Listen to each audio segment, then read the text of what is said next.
Okay, wait एक minute.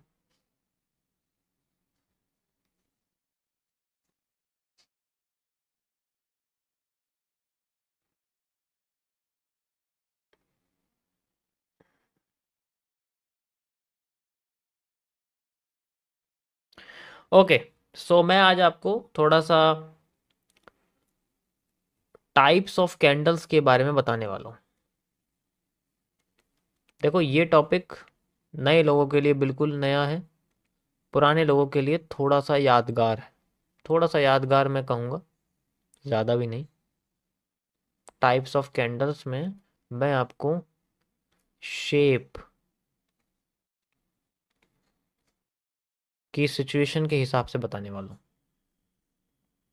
ठीक है, तो ये सीसीपीज का एक कॉन्सेप्ट है, जिसे आप लोग सीसीपी भी कह सकते हैं, द कॉम्प्लेक्स कैंडलस्टिक पैटर्न्स के अंदर मैंने इनको डाला हुआ है।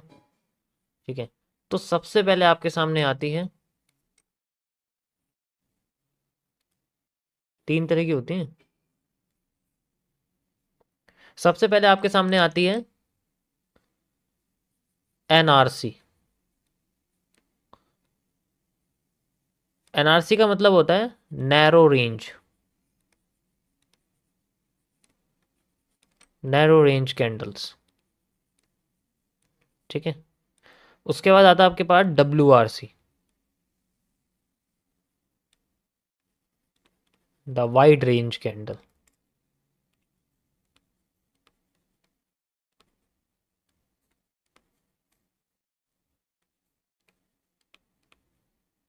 और थर्ड है, जो कि मैं आपको कल बताऊंगा। ठीक है, थोड़ा सा तो बचे रहे। नैरो रेंज कैंडल में मैं आपको बताना चाहूँगा, वो कैंडल्स होती हैं जो बेसिकली स्ट्रक्चर ब्रेकर होती हैं। स्ट्रक्चर ब्रेकर मतलब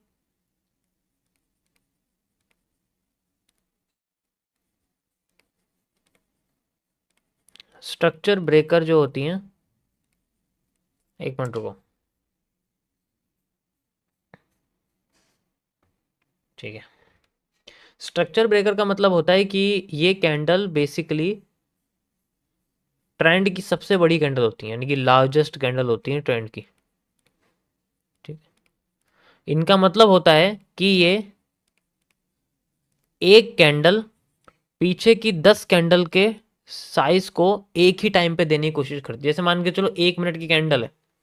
ठीक है, 1 मिनट की कैंडल है, तो वो क्या करेगी, पीछे की 10 कैंडल को कंबाइन करेगी, 10 कैंडल को, और 10 मिनट हो जाएगी, उसकी बजाय एक कैंडल बन जाएगी 1 मिनट में। तो वो 10 कैंडल की जो मूव है वो एक कैंडल में मिल जाएगा। नहीं मानोगे तुम, बताना ही पड़ेगा। ठीक है, कोई बात नहीं, मैं बता देता हूँ, जस्ट जोकिंग। थर्ड होती है आपकी ईआरसी। ईआरसी का मतलब होता है एक्सटेंडेड रेंज कैंडल। ठीक है, एक्सटेंडेड रेंज कैंडल्स। अब मुझे बताओ जरा, अभी बताता हूँ मैं। वाइड रेंज कैंडल्स बेसिकली आपकी होती हैं जब वो पीछे की कैंडल से करीब करीब आधा आधा मूव देने की कोशिश करती हैं। पीछे बहुत बड़ी कैंडल बन गई, उसके बाद फिर वो आधी मूव दे रही है उसकी, यानी कि एक इन्वर्स कैंडल जो होती है ना हमारी, इन्वर्स जैसे इन्वर्स एनगल्फिंग होती है, वो हमारी वाइड रेंज कैंडल होती है। एक बड़ी सी कैंडल के बाद एक छोटी कैंडल जो उसके हाफ हाफ मूव तक होती है। एक्सटेंडेड रेंज होती है आपकी, सेम इसी के जैसी होती है, लेकिन ये दिखने में बड़ी होती है। दिखने में बहुत बड़ी होती है, जैसे ये दिखने में बड़ी होती है ना लार्जेस्ट कैंडल, ऐसी ये भी होती है, ये भी दिखने में बड़ी होती है, लेकिन इसका काम उसके काम से बहुत अलग होता है। अब मुझे बताओ जरा, आईएफसी एक्सटेंडेड होती है या एनआरसी होती है? बताओ। आईएफसी एक्सटेंडेड होती है या नैरो होती है?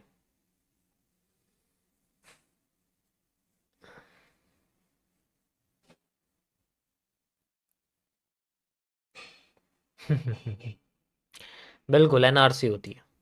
एक्सटेंडेड रेंज बेसिकली होती तो बड़ी है, मैंने क्या बोला, दिखने में बड़ी होती है, लेकिन ये इसकी तरह काम नहीं करती, क्योंकि ये होती बड़ी है सिर्फ विक वाइज, ये होती बड़ी है बॉडी वाइज। मैंने ऑलरेडी बता चुका हूं, शेप ऑफ कैंडल के बेसिस पे हम इनका नाम रखते हैं। ये होती है ऐसे, ठीक है, ये होती है ऐसे, ये होती है ऐसे, ये होती है ऐसे। तो बेसिकली जो एनआरसी है हमारे पास, ये हमारी आईएफसी कैंडल होती है, जिसको मैं एक्सप्लेन करूंगा आपके सामने। तो जो एनआरसी कैंडल्स होती है, इनके अंदर सबसे पहली कैंडल आती है आईएफसी। बहुत सारी कैंडल होती है ऐसी, बहुत सारी कैंडल, बहुत सारी। तो ये जो आईएफसी कैंडल है, मैं इसके बारे में थोड़ा आपको बताना चाहूंगा। आईएफसी मतलब इंस्टीट्यूशनल फंडिंग कैंडल।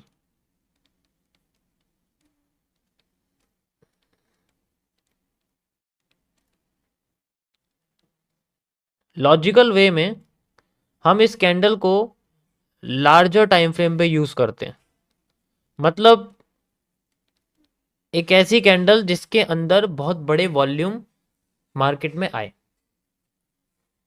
बहुत बड़े। अब अगर इतना बड़ा वॉल्यूम आ रहा है तो वो छोटे टाइम फ्रेम पर नहीं आता, मार्केट एकदम से बहुत बड़ी बन सकती है। तो इसीलिए आईएफसी जो है वो बड़े टाइम फ्रेम के लिए होती है, लेकिन हम इसको फिर भी यूज कर लेते हैं, क्योंकि इसका जो फॉर्मेशन है, इसका जो एक जो आईएफसी का एक फॉर्मेशन है, वो बेसिकली एक बहुत अच्छे रोमांचक तरीके से होता है। मतलब आईएफसी तब बनती है जब उसका स्ट्रक्चर कुछ इस तरीके से हो। देखो, ध्यान से देखना, एक कैंडल ऐसी है, उसके बाद एक बहुत बड़ी कैंडल बन गई लाइक दिस, यहां पर ऐसे, ठीक है, और उसके बाद फिर एक ऐसी ही कैंडल बन गई दोबारा से, जैसे पीछे बनी थी। तो ये जो तीन कैंडल का एक कॉम्बिनेशन है, ये एक आईएफसी को क्रिएट करता है। एस आईएफसी होती है। ये बुल साइड की है, इसी तरीके से बियर साइड की होती है, यानी कि सेल साइड की जो होती है, ठीक है। तो ये मैंने ग्रीन बनाई हुई, तो ग्रीन आईएफसी हो जाएगी। ये तीन कैंडल्स का फॉर्मेशन आईएफसी होता है। हम वैसे एक जिसमें जो सेंटर कैंडल होती है, इसको हम लोग फंडिंग कैंडल बोलते हैं, और इस फॉर्मेशन को, इस कैंडलस्टिक पैटर्न को, इस 3CP को हम लोग आईएफसी कहते हैं। ये समझो, आईएफसी को सिंपल एक सिंगल कैंडल मत समझना। सिंगल कैंडल तो सिर्फ फंडिंग कैंडल होती है, जिसको हम लोग सेंटर एरिया कहते हैं, जो सेंट्रल पे कैंडल होती है, this is the funding candle. ये हमारे लिए फंडिंग कैंडल होती है। लेकिन ये पूरा जो एक फॉर्मेशन होता है, ये आईएफसी नहीं होता, पूरा का पूरा स्ट्रक्चर ही आईएफसी है। इसीलिए क्योंकि इसमें कुछ ऐसी चीज होती है जिसके बेसिस पे इसका इस्तेमाल किया जाता है, इन दोनों कैंडल्स का इस्तेमाल किया जाता है, और बची हुई बॉडी का, जो कि हमारे बीच की जो फंडिंग कैंडल है, उसका, उसकी जो बॉडी है उसका इस्तेमाल किया जाता है। अब समझो कैसे किया जाता है। होता क्या है, यहां पर एक चीज है जो बनती है, नीचे की ग्रीन कैंडल का जो हाई है, ऊपर की ग्रीन कैंडल का जो लो है, इन दोनों के बीच में हमारे पास एक एरिया निकल के आता है, यू कैन सी, ठीक है। ऐसे देखो, एक ये और एक ये, तो नीचे की ग्रीन कैंडल का हाई और ऊपर की ग्रीन कैंडल का लो, इसके बीच में एक स्पेस बनता है, एक गैप बनता है मार्केट का, ठीक है। ये गैप ग्रीन कैंडल की फंडिंग कैंडल का एक एवरेज एरिया निकालता है। एवरेज एरिया मतलब average area, you can easily C like this. ये एवरेज एरिया हमें एक गैप देता है, जिसको हम लोग बोलते हैं the FVG। This term in is the ICTs console, ये आईसीटी में बताया गया। अब ये बेसिकली ये जो गैप है, ये हमारे लिए कुछ टूल्स इस्तेमाल करने के लिए बनाया जाता है। टूल्स मतलब मार्केट इस गैप को यूज कर सकती है 3 डिफरेंट वेज में। सबसे पहला होता है डायरेक्ट रिवर्सल।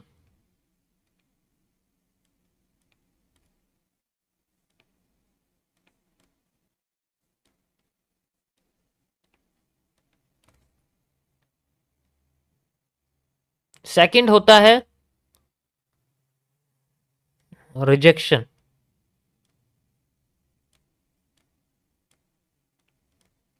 थर्ड होता है रीडिस्ट्रीब्यूशन।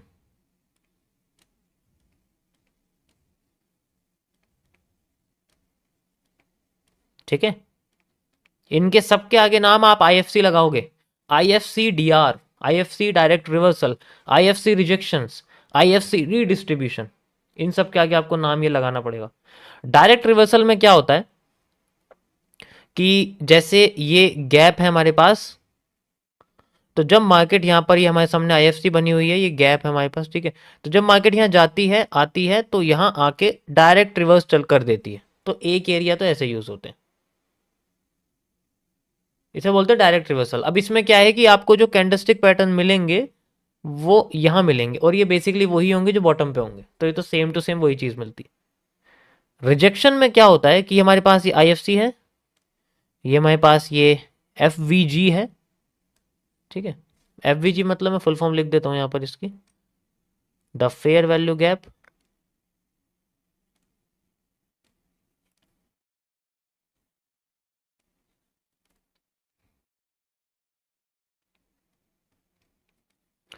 तो जब मार्केट यहां से जाती है तो वो हमें यहां से क्रॉस कर देती है, और फिर दोबारा से आती है, फिर रिजेक्ट करके ऊपर चली जाती है।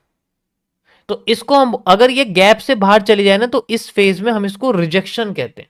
मतलब इसने गैप को यूज नहीं करा, इसने गैप से बाहर रिजेक्शन करी है, तो बाहर के रिवर्सल को हम लोग डायरेक्ट रिवर्सल नहीं कहते, रिजेक्शन कहते हैं।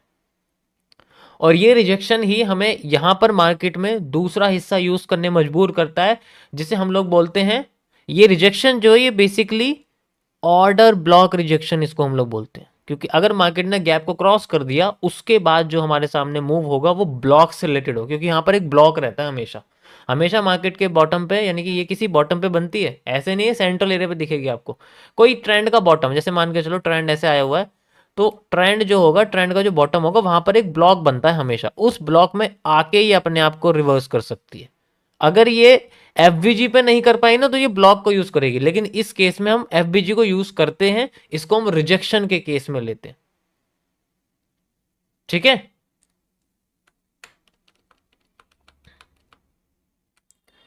रीडिस्ट्रीब्यूशन ये थोड़ा सा कॉम्प्लेक्स है। रीडिस्ट्रीब्यूशन में क्या होता है कि अगर हमारे पास आईएफसी है और हमारे पास एफवीजी भी है, ठीक है, तो मार्केट क्या करती है, यहां आती है, अभी डायरेक्ट रिवर्स नहीं करती, ये आती है, ऐसे करती है, अपना लो ही तोड़ देती है, हमारा यहां नुकसान हो जाता है, नुकसान होती दोबारा से ऐसे करती है, और छोटी होती चली जाती है, और फिर अपने आप को रिवर्स कर देती है। तो यानी कि रीडिस्ट्रीब्यूशन केस में क्या होता है कि मार्केट, इसमें जो एफवीजी का सेंट्रल एरिया है उसको मार्केट क्रॉस करके हमें यहां पर बुलिश पैटर्न देती है, लेकिन उसको तोड़ देती है, और फिर बाद में अपने आप को रिवर्स कर देती है एक हेड एंड शोल्डर के पैटर्न के साथ। हम इसको सॉल्व कर सकते हैं हेड एंड शोल्डर के पैटर्न के साथ। समझ आया? This is the NRC candle. Got it? तो ये थे गाइस आपके आज के कैंडलस्टिक पैटर्न्स के थोड़े से एक्सप्लेनेशन। आई थिंक आप लोगों को समझ में आया होगा। हर बार मैं जो यूज करता हूं वो एफवीजी का यूज होता है। ये है इसका ओरिजिनल एरिया। अब बात करते हैं थोड़ी सी अलग कि ये बनती कहां पर है। एनआरसी कैंडल्स बेसिकली तब बनती हैं जब इन्हें कोई स्ट्रक्चर ब्रेकिंग करनी हो, जो कि मैंने यहां पर लिखा हुआ है स्ट्रक्चर ब्रेकर। अब ये तभी बनेगी जब ये किसी स्ट्रक्चर को तोड़ेगी। यानी कि आसान भाषा में बात की जाए तो इसका मतलब है कि अगर हमारे पास कोई भी मार्केट में स्ट्रक्चर बन रहा है और उसके बाद हमें मूवमेंट अच्छी खासी देखने को मिलती है, you can see like this, ऐसे करके, और फिर यहां पर हमारे सामने कैंडल्स बननी शुरू हो जाती हैं ऐसे ऐसे, ठीक है, और फिर बड़ी सी यहां पर एक कैंडल हमें दिखती है। तो ये जो कैंडल है ये बेसिकली अपने किसी स्ट्रक्चर को तोड़ती है, तभी ये होता है। एंड देन फिर छोटी हो जाती है, फिर अपने आप को रीटेस्ट करने के लिए शायद नीचे लेके आती है, जिसमें हम लोग एफवीजी यूज कर सकते हैं, और सारी कंडीशन या तो ये रिजेक्शन हो सकती है, या डायरेक्ट रिवर्सल हो सकती है, या रीडिस्ट्रीब्यूशन हो सकती है। नहीं तो नीचे आएगी थोड़ी सी और नीचे, तो ये अपने ऑर्डर ब्लॉक को यूज कर सकती है, इसको टैप करके फिर रिवर्स कर सकती है। दोनों चीजें यहां यूज हो सकती है हमारे सामने। सॉल्यूशन हर चीज का है। एग्जाम्पल के लिए मैं आपको कुछ चीज दिखाता हूं। अगर आप ध्यान से देखोगे तो यहां आपको एक चीज दिखेगी, ये रहा एक IFC स्ट्रक्चर को तोड़ा है। यू कैन सी ये डब्ल्यू बाई ये क्या है, ये डब्ल्यू ही तो है। डब्ल्यू को तोड़ के बड़ी सी ग्रीन कैंडल बनी है। यहां पर तोड़ने के बाद यहां पर एक गैप बन गया, लेकिन गैप पर मार्केट रुकी नहीं। अब यहां जो ब्लॉक है, जो ऑर्डर ब्लॉक है, वो क्या है, दिस ऑर्डर ब्लॉक को यूज करके मार्केट ने अपनी डिमांड क्रिएट करी। कितनी, उतनी ही जितनी ऊपर आई है। पूरी की पूरी डिमांड नहीं मिलेगी हमें, हर बार ऐसा नहीं होने वाला। हमें पहले समझना पड़ेगा कि डिमांड कौन सी। जैसे मैंने आपको पहले बताया था कि डिमांड हमें वाली लेनी है, इसको इसके साथ कंबाइन करना है, एक्यूरेट डिमांड हमें देखने को मिलेगी। फिर सप्लाई एंड देन फिर हमारे सामने मूवमेंट। समझ आया? ऐसे यूज होता है ऑर्डर ब्लॉक का इस्तेमाल, ऐसे किया जाता है। ये नहीं है कि मार्केट वहां तक आ गई और बस खत्म कहानी, चलो। बाकी आप कुछ एग्जांपल और भी देख सकते हो, कई सारी चीजें हैं जैसे कि हमारे सामने बना हुआ है, ये देखो। ठीक है, ये देखो, ये डायरेक्ट रिवर्सल है।